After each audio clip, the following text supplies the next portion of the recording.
Okay, so welcome everybody. So glad you could join us on a beautiful spring morning here in the most of us are in the DMV area, I think, but we got some folks everywhere else. We did a nice fun start warm up with the chat here on a personal level. Let's do a little couple chat questions that are relevant to this topic area. So put into chat, if you would, a something that describes a successful short-term volunteer activity that your association has offered. So think about those short drop in, drop out volunteer activities that really work well for your association. It can be a task force or a project or anything related to that. So put into chat a short-term volunteer activity. Yeah, volunteer abstract reviewers, absolutely. A couple of those. Hosting, welcoming first-time attendees, survey participation. Yeah, those are great examples of short-term volunteer activities, awards review. Yeah, so a lot of those review, maybe bringing in your subject matter expertise. Those are great short-term volunteer activities. Okay, so let's do another one here, volunteer related. When you think about your volunteers and who you would like to raise your hand, what's the top characteristic you would like to see in a volunteer when they raise their hand and kind of help out with the association? What's a characteristic? Emma, 100% responsive. Enthusiasm. Yes, don't we want all of our volunteers to be happy and really excited to be participating, dependable, willingness to serve, responsive, so excited. Yeah, so I think we've got kind of a theme here. We want our volunteers to be available, to be responsive, to be excited about the task at hand or supporting the association. So absolutely 100% agree with those are great leadership topics here. So with that warm up, I'm going to go ahead and invite Peggy to introduce herself to those who may not know her that well, and then I'll introduce myself and we'll dig into some of the content after that. Hello all. I'm Peggy Hoffman. I'm with Mariner Management.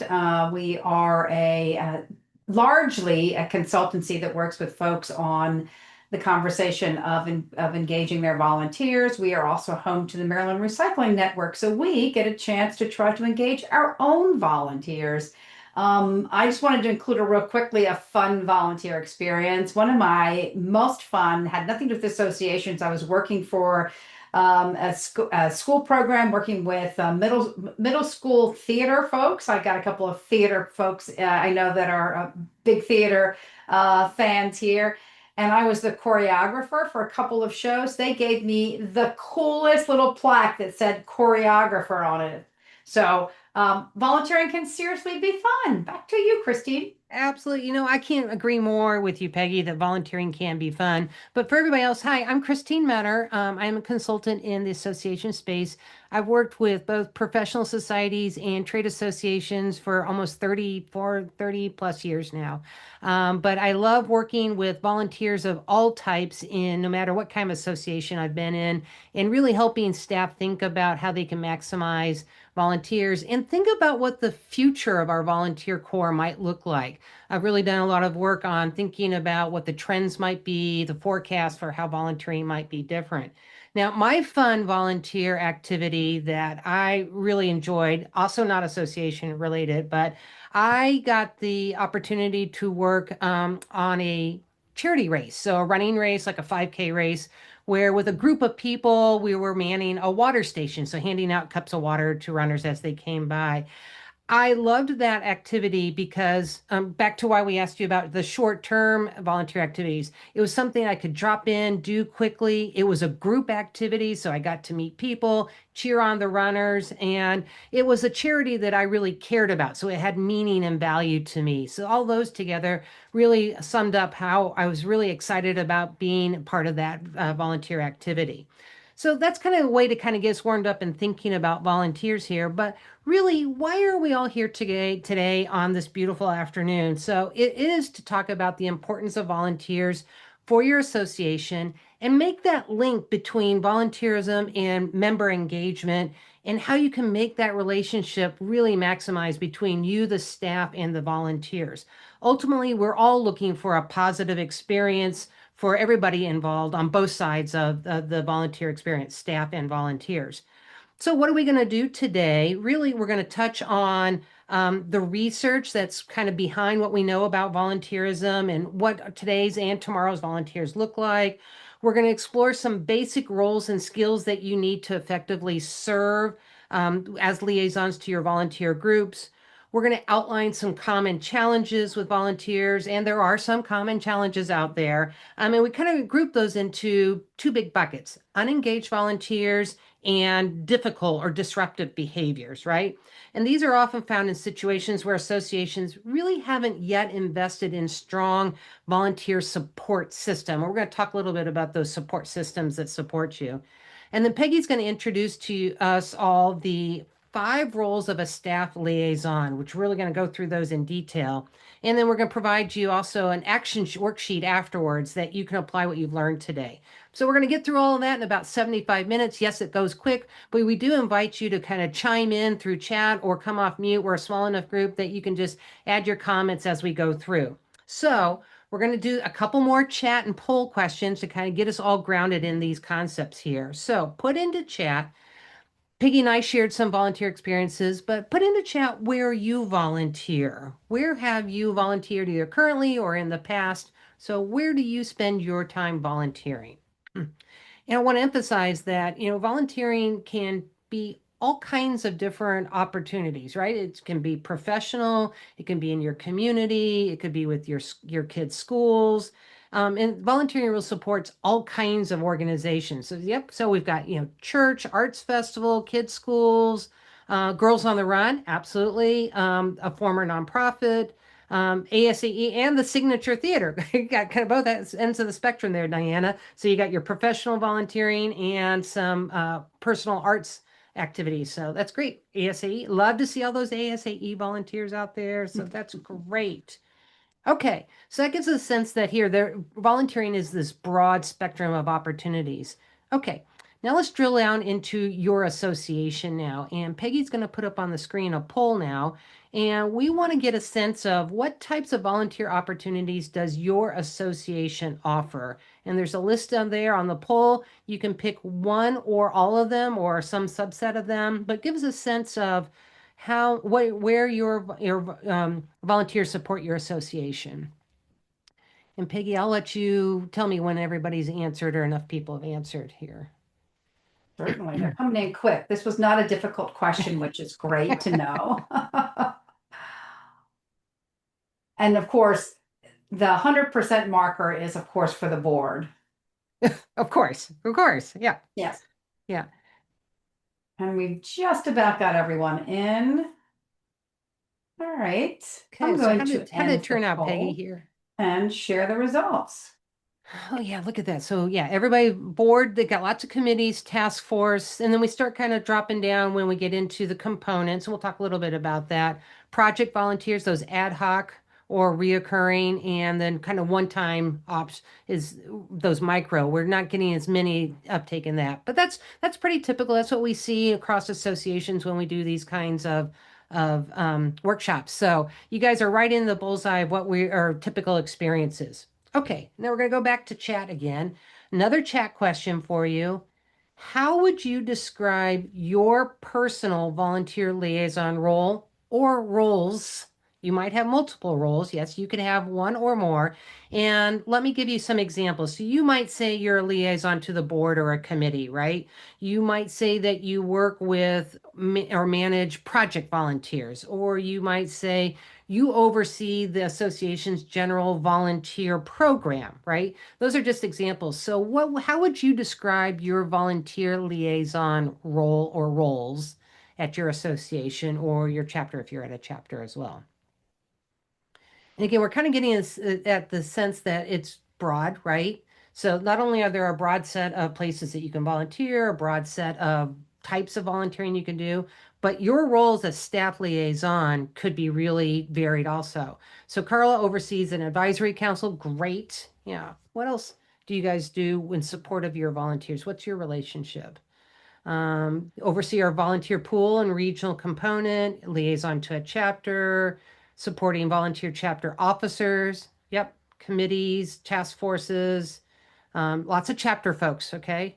Um, Troy does a little bit of everything. I get that. The multiple hats of a small association, right? We've all been there many, many, many, many times. Absolutely. So, but in general, as a liaison, you're responsible for kind of creating this environment where your volunteers will want to be successful. That could be an overarching definition that we have for what your role is as a volunteer liaison.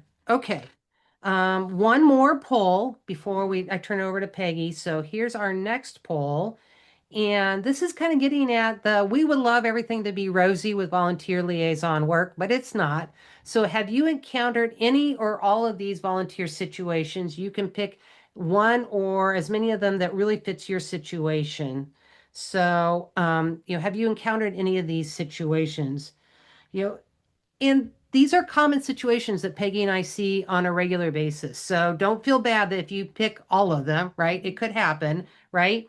And these arise again when we find that the systems that your association have for training and supporting your volunteers, need a little bit of a boost, right? They might need a little bit more going on. So we really want to point out that these are pretty common activities, but they can be fixed, right? And they can be supported in different ways. So, Peggy, how are we doing on the responses here? Looks like we just about have everybody. I wanted to see if there was someone still thinking. And I'm going to go ahead and end the poll and share the results. So, wow. Yeah. Yeah. So we get the volunteers who kind of ghost us, right? They stop responding. Volunteers who stop showing up for meetings. They show up but they don't participate. That's kind of a different kind of ghosting, isn't it? Right? They're there physically but not really mentally or enthusiasm wise. We have kind of less so, but it does happen. Some of the disruptive volunteers where they might be rude or interrupting or argumentative, but those do come along as well. So we kind of took you through that whole set of polls and chat questions, really for several reasons. Again, we wanted to show you the breadth of volunteering. And we also wanted to point out that yes, your association is unique for sure. But we also wanted to establish that there's this baseline for what we mean when we talk about volunteers and how we work with them, and that you might call a task force in your association might be a committee in another person's association, and they might operate very similarly. So don't get kind of hung up on the language so much, but that you do have specific situations, but there is some commonality across our associations. This grounding is also important to kind of position your work to support volunteers within the broader context of your association's activities, right? It's important to look at, how you are operating, how that you could really improve upon your systems out there. And the research is going to tell us a little bit more about that. So when we sent you the advanced materials, a couple of you commented that they were really helpful to kind of pinpoint a couple items in there. We really want to give you a little bit of that information. So when you kind of had a chance to hopefully skim at least the research that we sent you in advance, was there an aha moment or a light bulb that went off for you when you read through this information? So you can come off mute if you want to share with just a comment, or you can put in a chat, whatever communication works for you. What was kind of an aha moment for you when you looked through some of that research and that background information getting ready for today? I can say, when I read this and we put this all stuff together, it's really that the staff are a critical component to volunteer success. And I think that's often overlooked. That a lot of times we say, here's staff, here's your volunteer group, good luck to you. And we don't do much for really preparing you to manage those volunteers. Curly, yeah, absolutely. That 25% of the workforce who average 90 hours per year. Yeah, they are a significant part of your workforce, and we should be thinking about them as part of the workforce. And Um, if I could add one thing too, sure, absolutely. like if you do the math behind that, if you just do that 90 hours times however many volunteers you have, that's kind of a holy crud kind of moment because you go, we have all these people who have no direction, who are in charge of so much, like it sort of took my breath away. Yeah, yeah, the force multiplier there, right, from our volunteers. And Emma's add in here, you took a lot of notes on how to get staff buy-in with the how to get staff buy-in to the volunteers. That's right. A lot of staff, some of your colleagues may say, those volunteers, not worth it, right? They're just more of a headache than than the benefit. Well, let's go back to Carla's data point that she pulled out. Yeah, they're worth it because they really are an extender to your staff for sure. So getting buy-in from the staff who support your volunteer liaison groups, um, they are going to be, it's going to be critical that they understand the role and the value of the volunteers for sure. So great ahas on there. So let's have Peggy share your aha, and then I'll let you take it away with the research, okay? Sure. So my aha, what came out of this research, was this notion of assessment. And when we asked in 2017, and then we asked again in the 2022 research, in both cases, volunteers are not against assessment, yet we assume that they are. So it kind of opened up my mind a bit to say, well, what is that what does that mean, and how do I apply that? And that's when I began really thinking about assessment and how it can be handled at many different levels, including just the way we apply that into our coaching for volunteers. So that was my aha, my aha. Christine, did you share an aha? I did that a lot of times staff are just said, here, go manage a volunteer, and they're not trained, right? Okay. Good luck to you, right? So, and Casey's got a good one in here too, that it's a Yes. surprise to some folks that those shorter term volunteer activities, and I like how you phrase this, that they get stuck in a role and they can't get out of it. So, we need to Right. be mindful of that as well, for sure. Yes. So part of why we like to start the conversation with the research is because we're going to ask all of us to sit with the concept of a different feeling around what it means to be a staff liaison. And we get that permission actually from the research. And that to me was another part of my aha, was that the research gives us permission to take a more proactive role. And I think it really begins with us embracing the definition of mutually beneficial volunteer systems, which is that the system makes a meaningful contribution to the organization's mission. In other words, we got to be asking them to do stuff that makes a difference. But at the same time, we have to be cognizant and really committed to making a meaningful contribution to the volunteer themselves, whether it's professional development or personal satisfaction. And the way we do that is that we have to move from understanding that the problem is volunteers to the fact that there's an under-designed volunteer experience, right? So, how do we, in our roles, regardless of how much formal authority we have, how can we make that difference? And I can tell you very clearly that if you're seeing, because many of you mentioned this, that volunteers ghost you either by not showing up or showing up but not being involved, or as Carla said, coming but not being ready for it. It's not really a personal failure. It for how we're doing our job. It really is a system failure, and we can. And the research and practice tells us most issues are support. And what we need to do is to be able to step into that role in a more intentional manner. That's the goal of this conversation today. So I'm want to find out what you, and when you think about your job and working with your volunteers, I'm going to ask you to ran to another poll here. I want to find out from you which of these are parts of your job. So when you think about being a staff liaison, which of these are parts that sort of show up in the job? I'm not necessarily saying that they were in your job description, maybe, but you see them as part of the job. And so we've got that you're a resource contact, that you're also an information resource. Maybe you're a technical resource.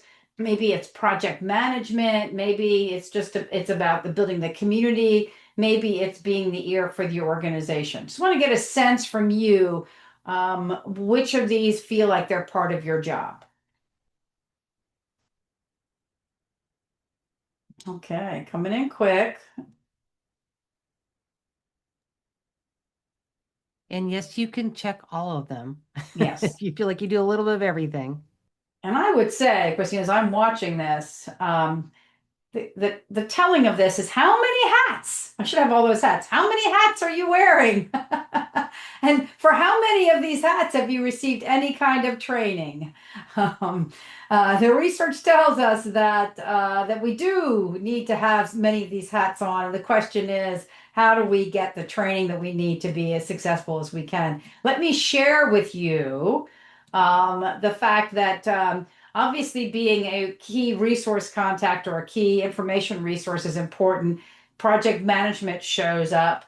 Two that have a little bit of a maybe doesn't show up for all of you is the technical resource or the ear for the organization. And community builder is for many of you, 80% of you. I'm going to maybe shock you and say that these are all your job.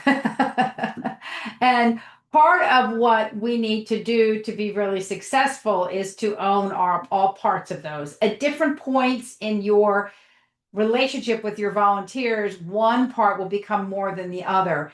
And I'd like to say, I think the better way of talking about this to say these are leverage points, points for you to be able to create greater satisfaction for yourself and for your volunteers.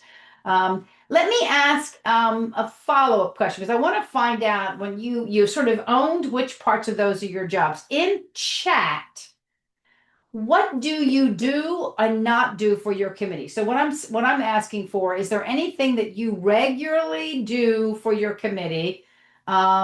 Say, for example, you are the secretary, right? Or say, for example, you are the one that sets up the meetings, or maybe you're the one that does the reminders, or maybe you are in charge of putting together the agenda. Or maybe you say, well, I do never do the agenda. Okay. My job is simply to set the meeting up. So, when you think about your specific committee, or several of you are working with chapters or regional groups, what are some of the things you do? Some of the things you just really don't accept it. I love Carla. She's like, just everything. Um, But I see that that's very interesting that and I know Carla a bit, so I understand the writing of the scripts for the chair and the vice chair. Really, that's in many ways a power, a power role. Well, And that's not my choice. That's a cultural choice. interesting, Yeah. interesting. Yeah, culture has a lot to do with how we work with our volunteers. There's a lot of legacy work that we do with our volunteers, for Yeah. sure. Now, I know that this was a big question to ask, and I know that Carla and Colleen, I know both of them, so I know that you guys are doing so much of this, you were able to put that in there because you got some clarity around. Anybody else? I'm going to shift the question slightly, so feel free to put stuff in chat. And none of this, by the way, is right or wrong. We're not going to look at any of your responses and say you need to stop doing that or you should continue doing that because, as Carla mentioned, there is a culture as part of all of this. I asked the question committee. Now I want to hone into the question chair. Is there anything in particular that you do for your chair?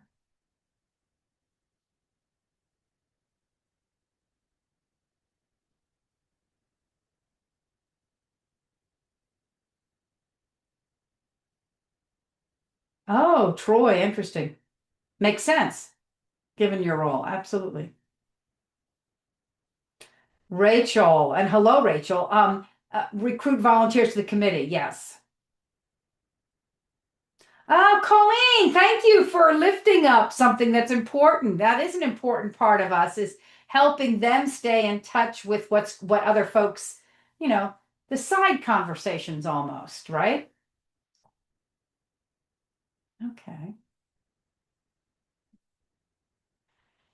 In the end, and the reason why I'm asking for these clarifications, I don't know how often we have a chance to just sort of sit down and say, well, what am I supposed to be doing? And what should I have done? And what did I do last time that didn't make sense? Or what did I wish I had done last time? It's just part of you sort of having this moment of self-reflection.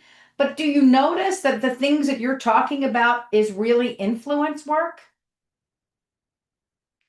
It really is. And um, the influence, if you do it right, it's allowing you to build strong relationships, to actually create an important clarity, and to set boundaries that can seriously help your volunteers have better experiences. Sometimes working with your volunteers is under and other duties as assigned, or it doesn't have the full clarity the way maybe some of your other roles have, and yet it's influence work. It's critical to how we're getting the work of the organization done. In order for us to be really successful, this is where I want us to really put on a new mindset. Now, for some of you, I don't think this is going to be a huge shift, but let's see if we can own it even more than we currently do. I want, at the end of this conversation, I'm hoping that the kind of phrase that would resonate in your mind would be, I can own the role as partner to my volunteers. I can know where my influence comes from and leverage that influence. I can embrace my role as this partner. To do that, it's useful for us to take a look at the five leverage points or roles, if you will, of being a partner. And that's what I'd like to do right now. So I walk you through these. While I'm walking you through these, I'm going to invite you to put anything in chat that feels like it resonates with what you're currently doing or where there might be an aha. So there are five areas I want to go through. The first is to really take a look at this idea of valuable resource. And when I say valuable resource, what I'm really talking about is owning your role as the person with the greatest sense of understanding of how everything works together in the organization.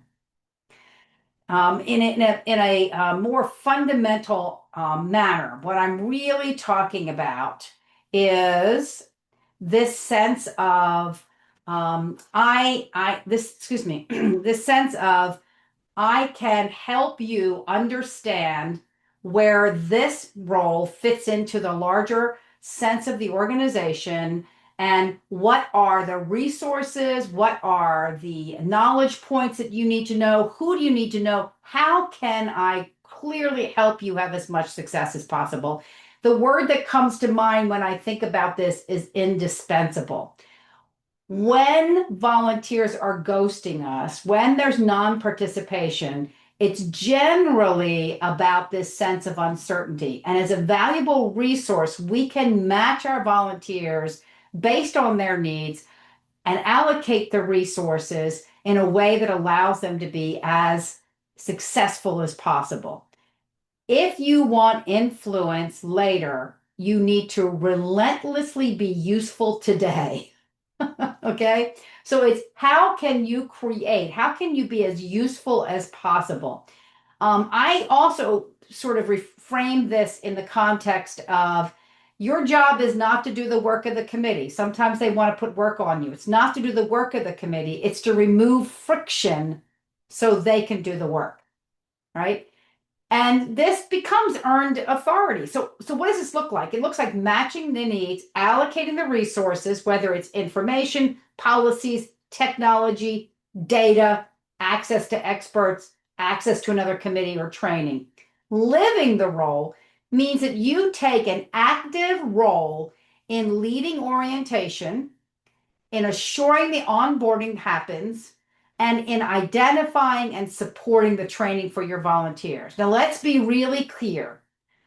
Orientation is what is your job? What are the rules? What are the guardrails? Onboarding is ongoing and it helps them understand the norms, which means you need to be really connected to those norms, right? Training is skill development and knowledge building.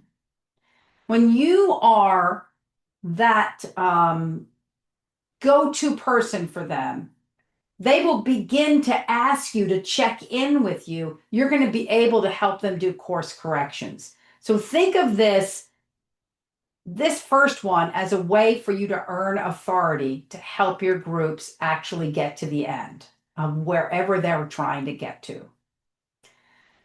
The second element is this subject matter expert. Now, I'm not saying you are the deepest expert on associations or the deepest expert on a particular topic, but you need to be an expert on your association. If you've got volunteers, and several of you mentioned you did, that are argumentative, or do you have volunteers that are pushing outside the scope, like your charge is this, but they really want to work over here? Or they're confused about their role and how it fits in. It can best be solved by you establishing yourself as the subject matter expert on your association and on the container, right? The committee that you're working in. So, what I like to tell folks is when you're introducing yourself to a committee, you say, I'm the SME you can lean on about the association, the charge, the work that we're here, and you're the SME that I can lean on about the content or the topic. We both have roles, we both have expertise. It's a partnership. When you establish yourself as a subject matter expert on all elements of this, you now get the right to redirect work that's off scope, out of scope. You get the chance to say, hey, this is how decisions need to be made. You get to rein in volunteers without confrontation. Living the role is very specifically taking the lead and explaining the group's charge and the guardrails. And it's also about giving them updates about what's going on and how they plug in. I'm a CAE, so I'm going to throw this out there. Not everybody to be a CAE. But one of the things I do when I'm working with a new volunteer group is I say, I have earned the CAE, which is the Certified Association Executive. It is the credential for the association. And I studied to learn about the breadth and depth of association. So you can lean on me when it comes to that. And oftentimes that alone helps me get the permissions. The third is being the work navigator. Now, I want to be clear here. I know because I've talked with a number of staff liaisons where the volunteers have a great idea and then they expect you to do it. Work navigator doesn't mean that you're doing the work. You're not the project owner, but you are responsible for helping them get across the finish line with a good experience. So if you do this part of your role right, as best as you can, you're going to be able to eliminate meetings that drag, meetings that don't reach decisions, volunteers that go outside their scope because they're unclear on the next steps, or don't do the work because they're unclear on the next steps. So being the work navigator is really being the guide. It means that you're going to give clarity around the charge of the job. You're going to be the schedule keeper. You're going to be the project tracker. One of the quick little tips I want to give you when I'm working with a committee, I use my subject line to help people stay on track. So I'll use my subject line. I'll say FY. I'll tell them ahead of time. It's FYI means here's something you need to read, but there's not an urgency to it. Vote or decision to be made will be what I need you to actually follow up and give me a conversation, right? I use those so that I can make sure that they know what I'm asking them to do in that particular email. Whatever subject lines work for you, I have found hands down, having a subject line that starts with the very first element is telling them what this is about or what the action is has really made a big difference for me. But this is also coaching when they hit bumps, helping them decide is it time for a decision, course corrections, and really troubleshooters. So a key element of this is I'm going to rephrase that and say, consider that this gives you the right to step in when they're discussing and they need to make a decision. This is where you get to say, we've done a great job discussing, but ultimately we have to make a decision. This is where you get to help remind them what it means to make a decision. Are we doing majority or are we doing consensus? Are we going to do a preliminary decision, say a fist to five, right? So your ability to know all the different ways to help this group come to decision and be a facilitator in getting to a decision is going to help you help them navigate the work. I'm going to also suggest that why I never encourage a staff liaison to be a secretary, I do think you should get down at the end of every meeting what has to happen next, by when, and by whom, because you're going to be the person to nudge and to coach. They become successful when they have just the right nudging. Now, I'm a mom of 3 boys. All 3 of my boys have to be nudged differently. And so part of what you're going to learn is that this volunteer just needs a quick, don't forget the deadline's coming up on Thursday. This volunteer needs to be, hey, Thursday's coming up and wanted to check in with you. Did you do X, Y, and Z? Right? So knowing and being able to do that to meet the need of the particular volunteer is going to be very important. So Work Navigator is really about this notion of guiding your volunteers. The third or fourth, excuse me, which I want to make clear, we call it community builder. I don't want you to think of this as being social, like you have to plan the icebreakers and you have to plan the parties or the dinners when they get together in person. This is the community builder here I'm talking about is structural. If you've got behavior in your meetings, which is like interruptions or rudeness or domineering voices, how many of you, go ahead, admit this, how many of you have committees where you have a committee of, say, 8 to 10 people and 2 people do all the talking? Maybe 3.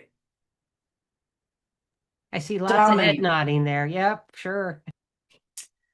Yeah, so building community is going to be a large part how you can manage that. Now, you're not managing the people. I want to go be clear. I'm not sitting here saying that you have some huge authority over your volunteers. You're managing the container. A lot of people will say to me, they'll push back and they'll say, this is the chair's role. And I'm going to say, you own it too. Let me give you another view of this. You're available to the group, quote unquote, 24/7. I do not mean 24/7. But unlike the busy volunteer chair, you are the most accessible. You also will be listening with a very different ear and looking at it with very different eyes. Embrace this role.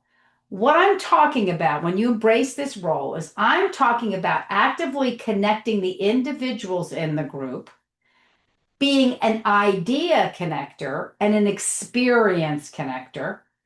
I'm really asking you to be the kind of person who will see that 2 people have a shared interest in something and say, hey, did you know, Carla, that Chip has got the same issue. The 2 of you ought to get together or put the 2 of you together, right? This is where I'm listening in a meeting and I'm hearing, and they feel like they're not talking about the same thing. And I go, oh, that's really interesting. Troy just said this, and I honestly heard Peter say this. Isn't it interesting how they connect in this way? You're building those connections and relationships. Actively look for that in your conversations with volunteers. The other element about this is that be the person who is actively engaged in the onboarding of folks. Take time to pull someone aside and say, hey, by the way, when you get together for our in-person meeting, you haven't been with us before. I just want to make sure you know when we say business casual, this is what we mean.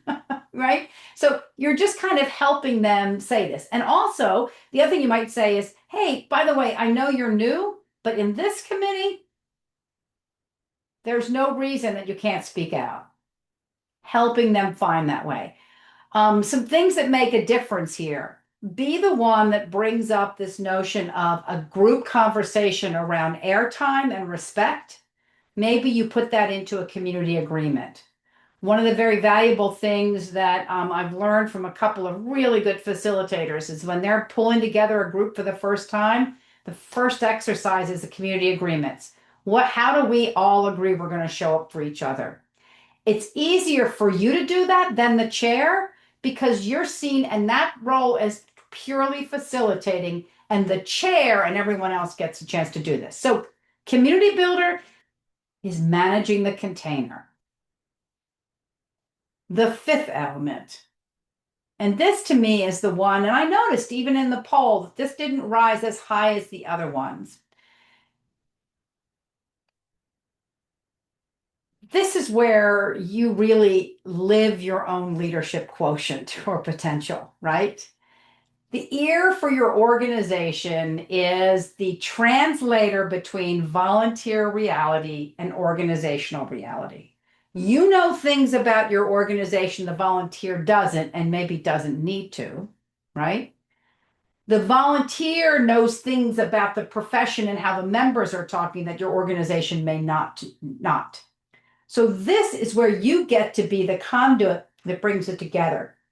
If a volunteer says they feel unheard, or if staff is feeling a bit invisible, or if there's silos in the organization, you're the one that gets to pull this together. I'm going to emphasize that when you start thinking about this as closing the communications loop, you're actually elevating your role to one of leadership. Living the role means keeping the volunteers in the room in the know. It's about being able to give them updates about what's going on, not meaningless updates. But let's say, for example, they're working on they're on the awards committee, and the awards committee is tied to the annual meeting, and there's some exciting news about the annual meeting, and you come to the meeting and say, hey, just a real quick heads up, want to give you this intel on this because this is going to tie in nicely to the work on the awards. So it's you taking information that isn't front and center and providing it to them so they feel like they're in the know and they feel more committed to their role. When they start talking to you about things that they're seeing or hearing, it's you asking the clarifying questions and then being able to take that back to staff and be able to talk about it. A classic example of this was I was working with an organization that had chapters, and they had a portal where they were asking leaders to the chapter leaders to put in information. We were collecting it. It was sort of a dashboard. We were getting intel on a technical issue with the website, and we were seeing this. And so the CRP gathered that information and went not to the top of the organization, went to the webmaster that she knew and said, hey, I heard in the staff meeting registrations are down, but this is what I heard in here. I feel like there's a disconnect here somewhere. Well, they were able to find the problem and solve it. She showed up as the hero. Her volunteers said she was the hero, and staff said she was the hero. But most importantly, members got what they needed. So it could be something small like that, or it could be something larger. The whole point here is that when you're able to close the communications loop, you're able to improve the volunteer experience, and you're able to improve the organization's experience. Let me offer one other thing. Many times, and I'll give another example that just came out of the CEX, which I thought was really, really compelling.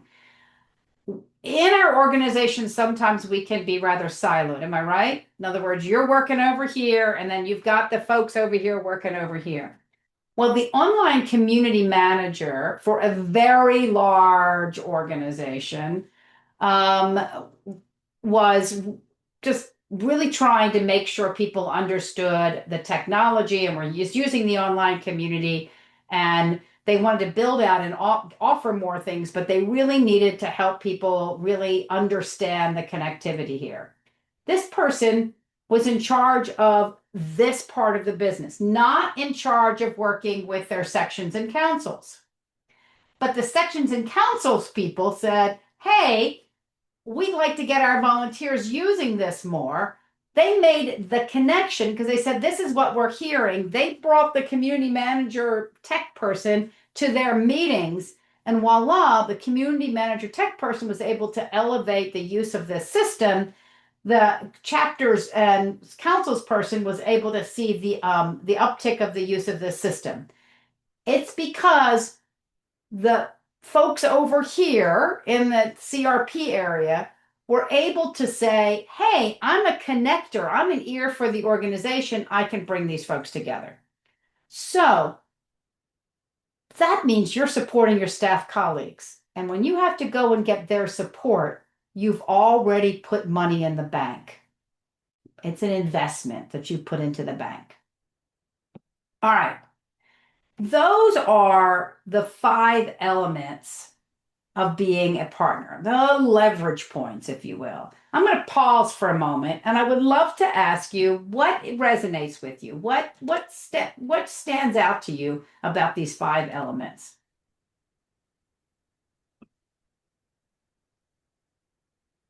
Feel free to put that in chat or just go ahead and unmute.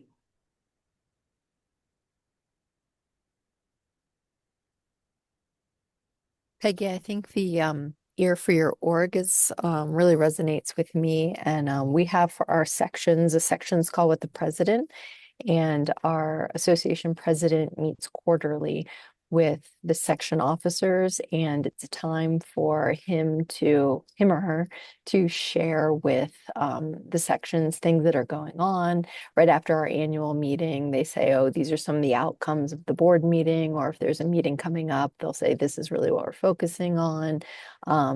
Allows that person to be the leader to say, thank you so much for your time.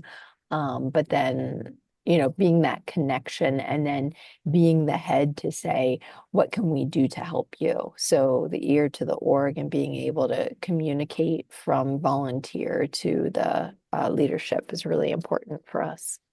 Excellent. Love hearing And that. And it's that bi-directional communication too, right? yeah, I love that. I feel like we can be heroes as staff liaisons, which makes me feel better when I come up to the work every day, particularly if I have a volunteer or a staff member who's giving me a little bit of a time there. Yeah, Kathy, thanks for putting that in. I think being an SME on the association, I really feel that's how we get the right to be a partner with our volunteers. I understand that this is a different mindset because we're usually assigned to work with volunteers. I think that folks here that are CRPs first understand this perhaps somewhat intuitively because they have to be subject matter expert on rules and regulations, right? Um, but there's so much more to the associations, particularly in this time. So it's really great for us to know that. Mm, Uh, culture shift, yeah. yes, Carla, absolutely. Any additional thoughts on that? Because I'm really challenging you all to think about your role with a little bit more authority.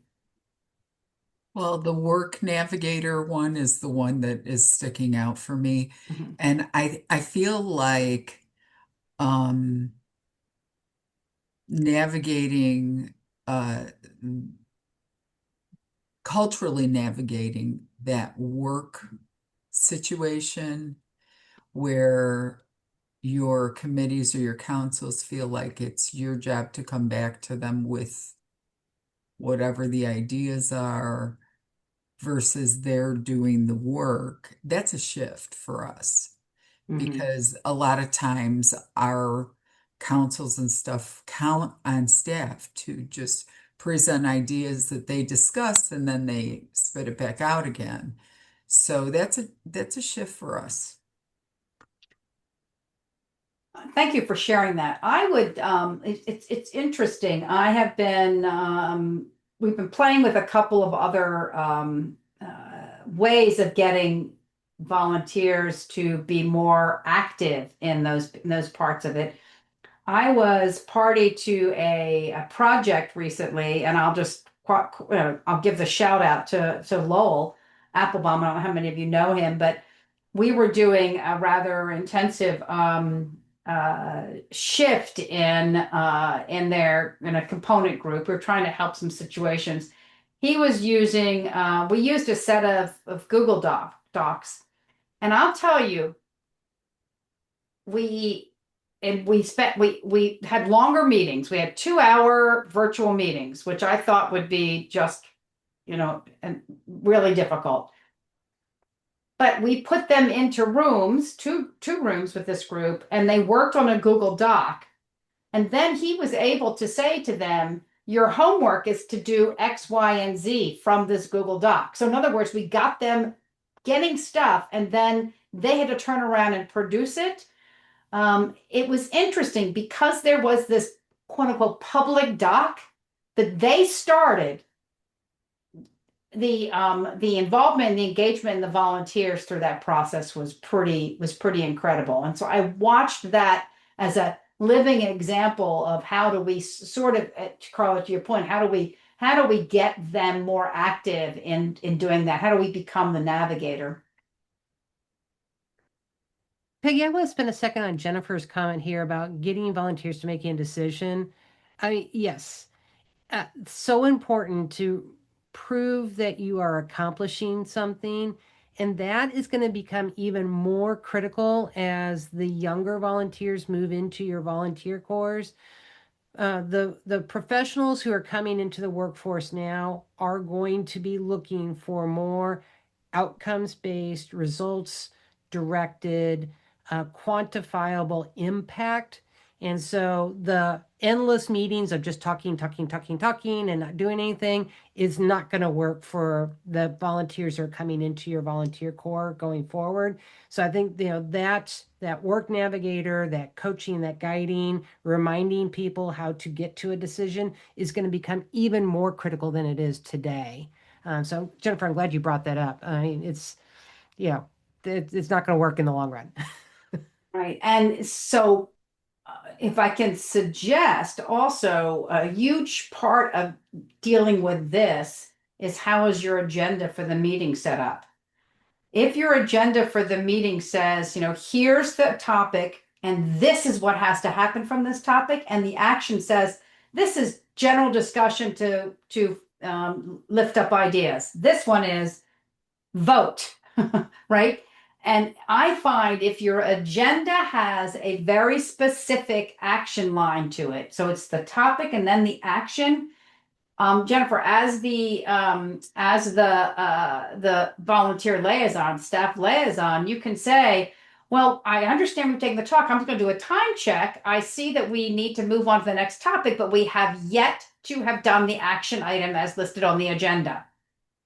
Oh, oh. And then if the group says, well, we can't make a decision, then the question is, what are the 2 to 3 things you need to make a decision? And can we make that decision via email? So in other words, you can sort of help them find a way to get to that point. Yeah, and Yes. Colleen's chiming on the time. Yes, absolutely. Those annotated timed agendas for your chairs, great idea for sure. Yeah. Peggy, I think Troy's situation is kind of interesting. Well, I'm sorry, did you have something else you want to add to this one? No, that's perfect. Okay. Go. Yeah. So I think, Troy, your situation is really interesting where you have volunteers from your board who also are serving as committee liaisons. And to me, that harkens back to a really important piece of this is training, onboarding, orientation, making sure that your board members also, in addition to you, the staff, and other staff, have all the tools and skills and training, and they have all the orientation that they need to perform that liaison role as volunteers as well. Peggy, I don't know if you have any other suggestions for that situation. It's an interesting situation. Yeah. Well, I want to lift up and maybe just amplify part of what you said there, which is the orientation and onboarding part. If we orient a group and we say so and so, his role is to navigate the work and pull you guys together, but not to do the work. So and so's job is to help you get the work done. If we do that as part of the orientation and we're very clear about it, we can really help position that individual, just like you could do that for yourself, right? You can position yourself to have the authority that you might not necessarily um, be given. Part of what we do is we start committees or group, any volunteer group, chapter boards do this all the time. They start the meeting and launch right into the business. Like they start the year and launch right into the business and never pause to say, are we clear about A, where are we going? And B, each of our roles in getting there. Stating the obvious is a huge part of helping us all get the rights to be the partners. Any other thoughts or Can you questions? restate that? Are we clear on where we're going? Are we clear on where we're going? Are we clear on each one of our roles on how to get on each of roles in getting us to that place?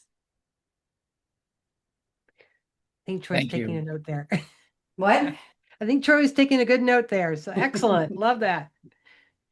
Well, I would, it's interesting when we did the research in 2017. And just for those of you, just to make sure this was clear, in both the 2017 and the 2022 research, the questions were asked of staff. So we did the whole, this is what associations are seeing, and then different numbers of them in the first and the second, but somewhere between 20 and 50 associations gave us the permission to go to their volunteers and ask similar questions. And over and over and over again in both of those, it was clarity of role and expectations, orientation that rose to the thing of, I just didn't know. And how many times have we heard well, I need a 2-year term to be chair because it takes me the first year to learn my job. So I think orientation is incredible. And we're working with 2 different organizations right now to the goal is to make a very clear template for orientation across the organization. So also where it's being reinforced depending upon where volunteers go. And that orientation piece also can get it to what Carla was talking about, culture too. Mm-hmm. It gives you that opportunity to say, these are the norms of our organization. This is how we work together. This is how we get things done. So it really can give you that opportunity to start infusing some direction on the culture as well. Yes. So I know we have a number of really experienced folks on this call, and I'm excited by that. So now I'm going to invite you to put in chat, what is your piece of advice for working with volunteer groups or volunteers?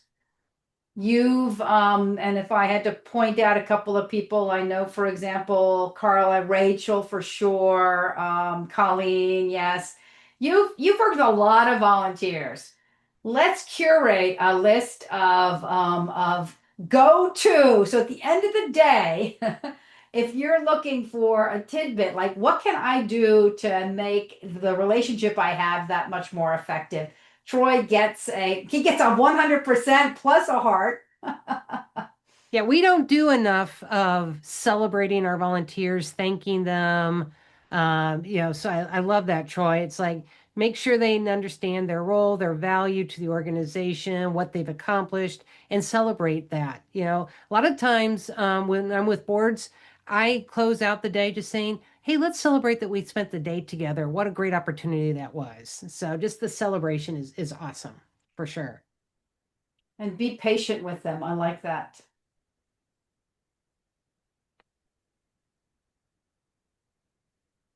Oh, I did not mention that. Thank you for bringing that up, Rachel. You can see, you knew what I was going to say.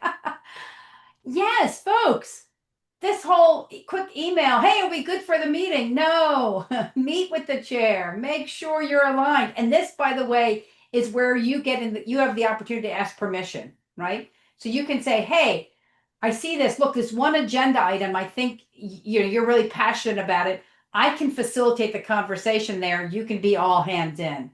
Okay, this one, you really want to make sure that everybody feels welcome to it. I'll let you run that one. This is where you can create a great alignment and be able to get folks there. Yeah, be partners together. Absolutely. Yes. Yeah. Yeah, Jennifer, Yes. good reminder. They have day jobs. They don't think about the association every day. You do. So, work with them, remind them, give them be that coach piece of it for sure. Colleen, I love this. Find a way to give them a win. Do you have an example that you can share? Just one. I'm putting you on the spot, but I've sort of seen you do this, so I want to love to have you share if you're able to on chat or whatever. I can't think of a specific example off the top of my head, but sometimes if they're coming up with a proposal and it like the whole thing is not going to go anywhere, if you can find something out of the proposal to make it look like they brought it forward, even if the association was already going to do it, they'll feel more ownership to that part of it. Yeah. Agree, love it. And we have to take that time because that goes right back to the conversation conversation that Troy started with, make them feel valued and celebrate them. And you don't want to make them feel valued if they haven't been valued. But I love that when you can say, yes, this was a great idea and it came forward and it was validated by you, and that's makes a lot of time. And let me ask one more question. I love these, and then I'm going to put another poll up, our final poll. But I'm just kind of curious, what's been a way of appreciation that you saw really hit home, either with something someone did for you as a volunteer or you did for your volunteers? Some example of recognition so that those of us here can walk away with a couple of fresh ideas potentially. And why you do that, I'm curious.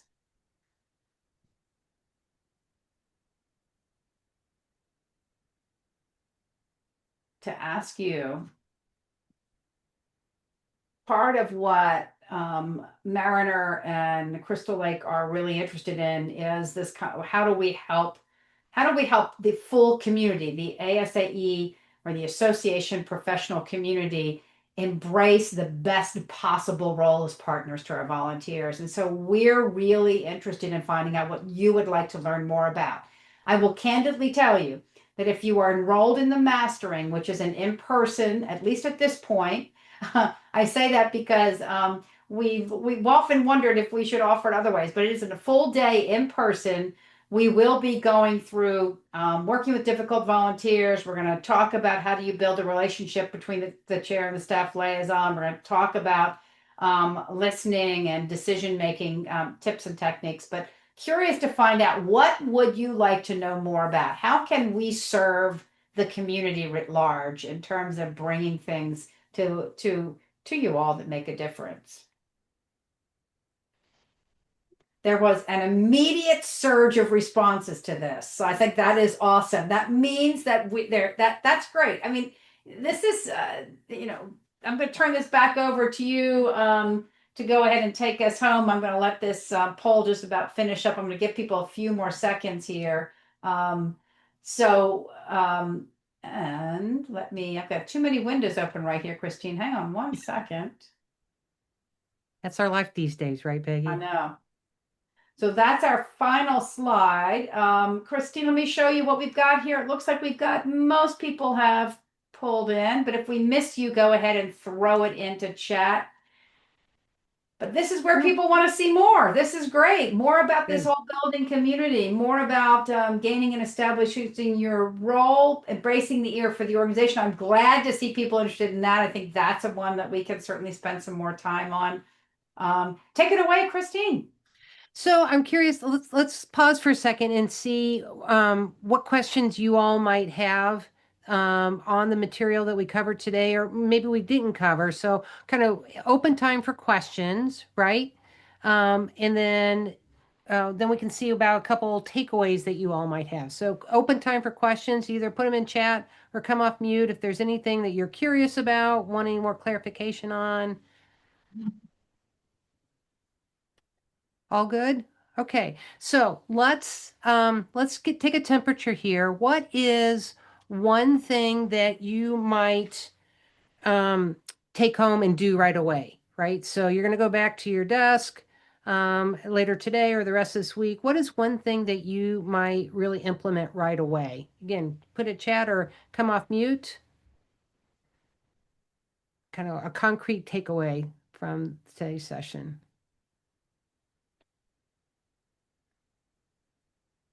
Gonna let it digest a little bit more, maybe. Yeah, Troy, onboarding. Yeah, I think Peggy and I can't emphasize enough. Onboarding, orientation, training, Casey, same thing, is so critical. And it's something that we generally skip over pretty quickly, or we just spend so much time on here's where you find your forms and here's when your deadlines are. Orientation and onboarding could be so much more than the procedures. It's more about owning the relationship, right? Creating a chapter leader training it's a great. I think we hit a chord there, Peggy, right? On orientation.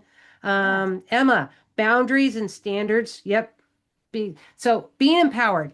When we did this session about a year or so ago, the phrase that kept coming up with our audience at that time, and I want you all to take it home with you, is own your role. Definitely be empowered to own your role as a staff liaison to volunteer groups, and then empower your volunteers to own their role as well. So own your role, be empowered. I love that. And really be brave about setting the boundaries and the standards and where we can be working together, who does what and what we don't do, right?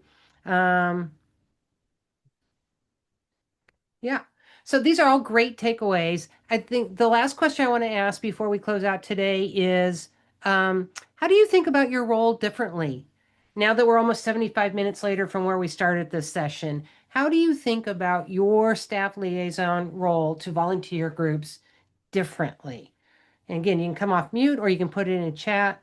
So what was kind of the kind of maybe the pivot for you or the lens that might be a little bit different now? So how do you think about your role differently?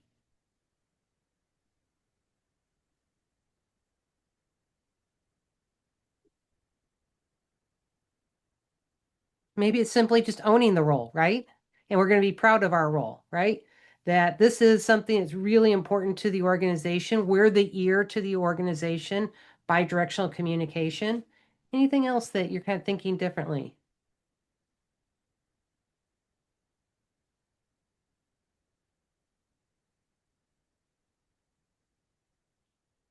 Okay, well, once you guys have time to digest the information, absolutely come back and think about how you're thinking about your role differently. So thank you for joining us today. Peggy, is there anything else you want to add before we let them know what's happening next? Yeah, I would just want to just sort of cement the notion of you may not have positional authority, but the research gives you structural authority. So lean into the research to say, this is going to be valuable for me to own this role and for me to help you so that you can embrace your role as partners.